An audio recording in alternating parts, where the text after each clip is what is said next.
Hello दोस्तों। आज मैं एक्सप्लेन करने वाला हूँ एक न्यू मानवा। तो चलो बिना किसी देरी के वीडियो को शुरू करते हैं। मानवा की शुरुआत में हमें दिखाया जाता है कि जियांगजाओ सिटी के आसमान में एक नई स्पेटल रिफ्ट अपीयर होती है और उसमें से मोस्टर बाहर निकलने लगते हैं। सुपर हीरोज और मार्शल आर्टिस्ट उन मोस्टर से फाइट करने लगते हैं। तभी वुल्फ किंग कहता है, ये मामूली ह्यूमंस अभी भी रिसिस्ट कर रहे हैं, तुम्हारा नामो निशान मिटाना बस कुछ समय का मैटर है। तभी एक लड़की शॉक्ड होकर कहती है, गोल्डन रैंक मोस्टर, क्या ये सी रैंक पोर्टल है? वुल्फ किंग आगे बढ़ते हुए कहता है, तुमने रियलाइज करने में देर कर दी, और अटैक कर देता है, लेकिन वो लड़की डोज कर देती है। तभी एक आदमी वहां आकर कहता है, इसे तुम मुझ पर छोड़ दो और जाकर दूसरे बीस्ट को एक्सटर्मिनेट करो। उसे देखकर सब खुश हो जाते हैं, वो तो मिस्टर वैन युआन है। ग्रेट। कुछ देर बाद हम देखते हैं वो लड़की रिपोर्ट करती है, मिस्टर वैन युआन की हेल्प से हमने successfully 6 year demon wolf tribe को हरा दिया है। उसके सामने बैठा आदमी कहता है, वेल डन सर, एक और नई रिफ्ट, और वो भी सी रैंक। ये पिछले 10 सालों में छठी स्पेटल रिफ्ट है। और सोचता है, अगर ऐसा ही चलता रहा तो जियांगजाओ और ज्यादा होल्ड नहीं कर पाएगा। दूसरी ओर हमें एक यूनिवर्सिटी को दिखाया जाता है, क्लास डिसमिस। एक लड़का कहता है, तुम क्लास में अटेंशन क्यों नहीं दे रहे? ये वेस्ट होगा अगर तुम अपने स्कोर की वजह से मार्शल आर्ट यूनिवर्सिटी में नहीं जा पाए तो। दूसरा लड़का कहता है, मैं तो बस ब्यूटीफुल येन रैन के पास बैठना चाहता हूँ। हमें लिन येन रैन को दिखाया जाता है, जो कहती है, सू भाई तुम ग्रेजुएट होने वाले हो, तुम मार्शल आर्ट यूनिवर्सिटी जाओगे या फिर लिटरेचर अकेडमी में? सू भाई कहता है, मैं नहीं जानता, अगर मैं लिटरेचर अकेडमी में जाता हूँ तो मेरे ग्रेड्स बहुत एवरेज हैं, और इस ट्रबल टाइम में फॉरेन लैंग्वेज और मैथमेटिक्स का क्या यूज है? मार्शल आर्ट यूनिवर्सिटी जाने के लिए हमारी फैमिली वेल्दी नहीं है, हम उन सप्लीमेंट्स को अफोर्ड नहीं कर सकते, और मेरे पास कोई स्पेशल टैलेंट और एबिलिटीज भी नहीं है। और मन में कहता है, मैं और कहाँ जा सकता हूँ? दूसरे वर्ल्ड में आने पर क्या किसी तरह की अपॉर्चुनिटी या टैलेंट नहीं मिलते, लाइक सिस्टम और समथिंग? मुझे डाउट हो रहा है कि मैं टाइम ट्रेवलर हूँ या नहीं। लिन येन रैन कहती है, सू भाई तुम मेरे साथ लिटरेचर अकेडमी चलो, मेरे पास रास्ता है अकेडमी के अंदर जाने का, वो भी बिना एग्जाम दिए। तभी सू भाई के सामने सिस्टम अपीयर हो जाता है। सू भाई शॉक्ड होकर कहता है, क्या?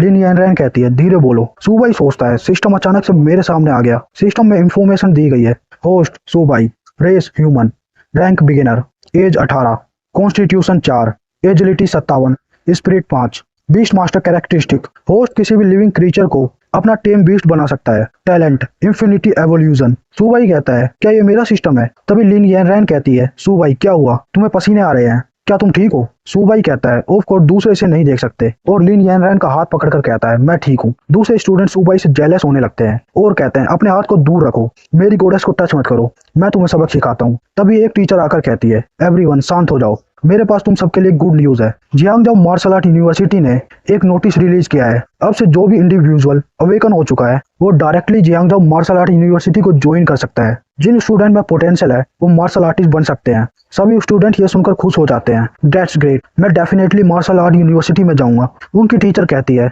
जो ऑलरेडी अपनी एबिलिटी अवेकन कर चुके हैं वो मेरे ऑफिस में आकर रजिस्टर कर सकते हैं। सू भाई सोचता है, इंटरेस्टिंग, अगर मैंने अपनी एबिलिटी अवेकन कर ली तो मैं बिना एग्जाम के मार्शल आर्ट यूनिवर्सिटी ज्वाइन कर सकता हूँ। लिन येन रैन सोचती है, सू भाई मार्शल आर्ट यूनिवर्सिटी में जाने के बारे में तो नहीं सोचा क्या वो? कुछ देर बाद हमारा हीरो स्ट्रीट पर चलते हुए सोचता है, मेरा नाम सू भाई है और मैं इस वर्ल्ड में 17 साल से हूँ। 18 सितंबर 1906 को इस वर्ल्ड में एक बहुत बड़ी स्पेटल रिफ्ट अचानक अपीयर हो गई। उसमें से बहुत से मॉन्स्टर निकलने लगे और उन्होंने ह्यूमन पर अटैक कर दिया। बहुत सी कंट्रीज की आर्मीज ने मॉन्स्टर से फाइट करनी शुरू कर दी। स्काई रिफ्ट से अपीयर मॉन्स्टर को मारने में 3 महीने लगे, लेकिन थोड़े थोड़े समय में रिफ्ट में से मॉन्स्टर के नए बैच बाहर निकलने लगे।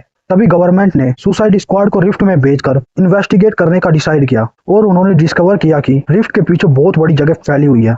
मॉन्स्टर को रिफ्ट से लगातार बाहर निकलने से रोकने के लिए वेरियस कंट्रीज की मिलिट्रीज ने साथ में स्पेटल रिफ्ट के अंदर मिलिट्री बेस बनाने का डिसाइड किया और ह्यूमैनिटी का न्यू एरा ऑफिशियली शुरू हो गया। 6 मार्च 1907 में दूसरी स्पेटल रिफ्ट अपीयर हुई, 7 मई 1907 को तीसरी, इसी तरह चौथी, 5वीं और ज्यादा स्पेटल रिफ्ट अपीयर होने लगी जो पूरे वर्ल्ड में फैल गई। और हर पोर्टल के पीछे डिफरेंट मॉन्स्टर रेस है, लेकिन सेम टाइम पर अर्थ पर स्पिरिचुअल एनर्जी बढ़नी शुरू हो गई और ह्यूमन में मार्शल आर्ट और सुपर पावर अवेकन होने लगी। सू भाई मन में कहता है, ह्यूमन और मॉन्स्टर के बीच की वॉर अभी तक चालू है।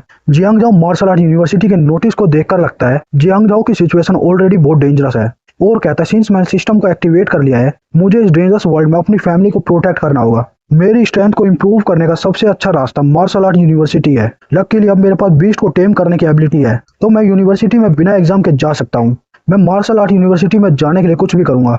मैं आशा करता हूँ मैंने 10 साल से जो 2000 कॉइन जमा किए हैं वो काफी होंगे। और हमारा हीरो एक बीस्ट स्टोर में आ जाता है और सोचता है, मुझे याद है सिस्टम ने कहा था कि मेरे लिए जो भी सूटेबल बीस्ट होगा सिस्टम उसे ऑटोमेटिकली मेरे लिए डिटेक्ट कर लेगा, लेकिन कोई रिस्पॉन्स क्यों नहीं है? स्टोर की एम्प्लॉय कहती है, क्या मैं जान सकती हूँ तुम्हें क्या चाहिए? सुबाई कहता है, मैं एक बीस्ट टेमर हूँ, तुम्हारे पास किस तरह के बीस्ट हैं? स्टोर एम्प्लॉय कहती है, वहां पर देखो, वो ब्लैक कैट कॉमन है लेकिन बहुत एक्सपेंसिव है। उसमें नेदरवर्ल्ड कैट की ब्लड लाइन है जिससे वो आसानी से सिल्वर रैंक पर अपग्रेड हो सकती है। उसका प्राइस है 36,000 युआन। हमारा हीरो सोचता है वो बहुत एक्सपेंसिव है। स्टोर एम्प्लॉय कहती है, वहां पर वो 4 ईयर डॉग भी बढ़िया है, उसका प्राइस 33,000 युआन है। अगर तुम वहां देखोगे तो मुझे बताओ तुम्हें कौन सा। लेकिन एम्प्लॉय शॉक्ड हो जाती है, वो लड़का कहाँ गया? हम हमारे हीरो को देखते हैं जो चलते हुए सोचता है, नो वे, वो बहुत एक्सपेंसिव था, और घर आकर कहता है मैं घर वापस आ गया। तभी उसके सामने सिस्टम का नोटिफिकेशन आता है। सिस्टम ने न्यूबी गिफ्ट के लिए स्मॉल टर्टल को डिटेक्ट किया है, क्या तुम उसे टेम करना चाहते हो? सुबाई कहता है, फाइनली सिस्टम रिस्पॉन्स कर रहा है, क्या एक टर्टल? सुबाई कहता है, क्या तुम मजाक कर रहे हो? इस टर्टल को बस अभी मेरे डैड ने खरीदा है, ये किस तरह का न्यूबी गिफ्ट है? मेरा पहला बीस्ट टर्टल है और ये बहुत छोटा है, फॉरगेट इट। मैं फ्योर्सिस बीस्ट को टेम करने के लिए बैटलफील्ड में नहीं जा सकता, मैं इसे ही टेम कर लेता हूँ। और सुबाई उस टर्टल को अपना बीस्ट बना लेता है। सुबाई के सामने टर्टल की डिटेल्स आने लगती हैं। Domesticated animal, little turtle, level ordinary beginner. इस टर्टल में स्वानबू होली बीस्ट की ब्लड लाइन है जिससे वो इन्फिनिटली ग्रो हो सकता है और गॉड को भी मार सकता है। Evolution method, eating. हमारा हीरो सुबाई शॉक्ड हो जाता है और एक्साइटेड होकर टर्टल को हाथ में उठा लेता है और कहता है ये बहुत बढ़िया है, स्वानबू होली ब्लड लाइन बीस्ट। तभी उसकी सिस्टर सू साओमी आकर कहती है, तुम साओबा के साथ क्या करना चाहते हो? वो डैड का पेट है। तभी वो टर्टल सुबाई के हाथ से कूदकर फूड के बैग में घुस जाता है। सुबाई कहता है, तुम भुक्कड़। सू साओमी कहती है, ये लिटिल टर्टल इतना ज्यादा कैसे खा सकता है? डैड ने सुबह ही इसे खाना खिलाया था। सुबाई सोचता है, लगता है कि वो इवोल्व होने वाला है, और कहता है मैं जाकर इसके लिए खाना ढूंढता हूँ। आधे घंटे बाद सुबाई के मोम और डैड घर आ जाते हैं। उसकी मोम कहती है, हे, क्या किसी ने हमारे घर को लूट लिया है? हम देखते हैं सू साओमी एक बैग को टर्टल से बचाते हुए भागती है और कहती है, ये मेरे लास्ट स्नैक्स हैं। सुबाई का डैड कहता है, क्या वो साओबा है? उसकी मोम कहती है, क्या टर्टल इतनी तेज भाग सकते हैं? सुबाई कहता है, डैड मोम मेरी बात सुनो। हमारा हीरो एक जगह बैठकर सोचता है, बेटर होगा कि मैं डैड और मोम को ना बताऊं कि साओबाई एक बॉटमलेस पीट है। तभी अचानक से टर्टल में से एक बहुत तेज ओरा निकलने लगता है। सुबाई कहता है, क्या वो इवोल्व हो रहा है? क्या ये स्वानबू ब्लड लाइन है?